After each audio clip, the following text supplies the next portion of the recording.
ভাই আমরা এখন বোর্ডে যে প্রবলেমগুলো দেখতে পাচ্ছি এই প্রবলেমগুলো যদি একটু খেয়াল করেন প্রত্যেকটাতেই একটা ত্রিকোণমিতিক অনুপাতের মান দেওয়া আছে, যেমন sin cos 10, আর অন্য একটা মানে কনভার্ট করতে বলতেছে, যেমন এখানে sin দিয়ে cos 10 বের করতে বলতেছে, এখানে 10 দিয়ে sin বের করতে বলতেছে।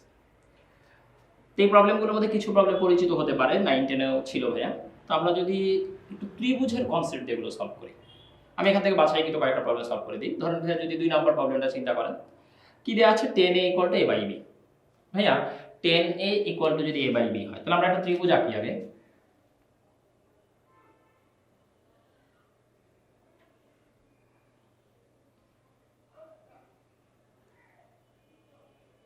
এটা আমাদের a অ্যাঙ্গেল, তাহলে 10a = a/b হলে এই যেই লম্ব বা অল্টিটিউড এটা হবে a, ভূমি হবে হচ্ছে b। ইন দ্যাট কেস আমরা এটা বলতে পারি 10a = a/b। তাহলে ভাই অতিভুজের দৈর্ঘ্যটা কি হচ্ছে √a² + b² হচ্ছে। তাহলে এবার একটু ভাই বলেন তো sin কি ইকুয়াল টু কি, লম্ব বাই অতিভুজ, sin a = a/√a² + b²। Plus minus sine কোথায় থেকে আসলো, এই বিষয়টা একটু যদি ব্যাখ্যা করি ভাই। ভাই এটা হচ্ছে আমাদের এই সেই কোয়াড্রেন্টের অ্যানালাইসিস। তো আমরা যদি এই কোয়াড্রেন্ট চিন্তা করি, এই কোয়াড্রেন্টের tan কি পজিটিভ, এই কোয়াড্রেন্টও tan পজিটিভ, এই কোয়াড্রেন্টে সাইনও পজিটিভ ভাইয়া, কিন্তু এই কোয়াড্রেন্টে কি সাইন নেগেটিভ। তাহলে বিষয়টা অনেকটা এরকম যে tan এর ভ্যালু পজিটিভ হলে সাইনের দুইটা ভ্যালু এক্সিস্ট করে, ইদার পজিটিভ অর নেগেটিভ।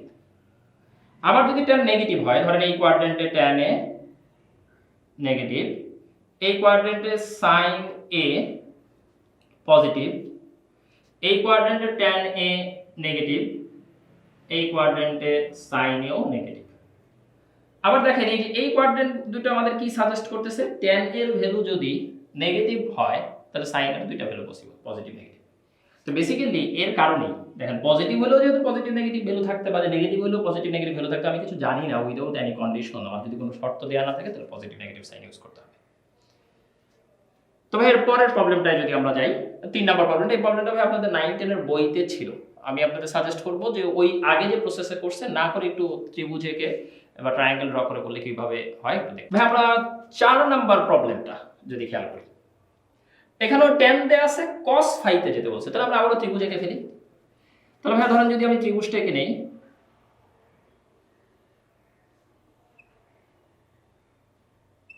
এই হচ্ছে আমার অ্যাঙ্গেল ফাই।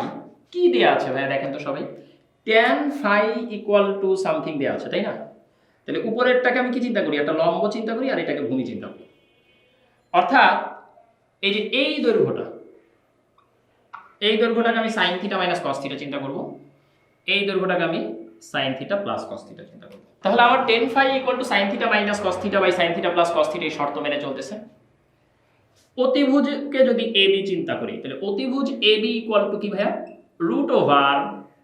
লম্ব স্কয়ার প্লাস ভূমি স্কয়ার, অর্থাৎ sin θ - cos θ whole square plus sin θ + cos θ whole square.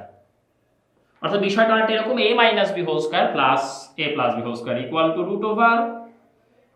এই যে 2 ইনটু ভাই a - b whole square plus a + b whole square সূত্র কি, a square plus b square √2।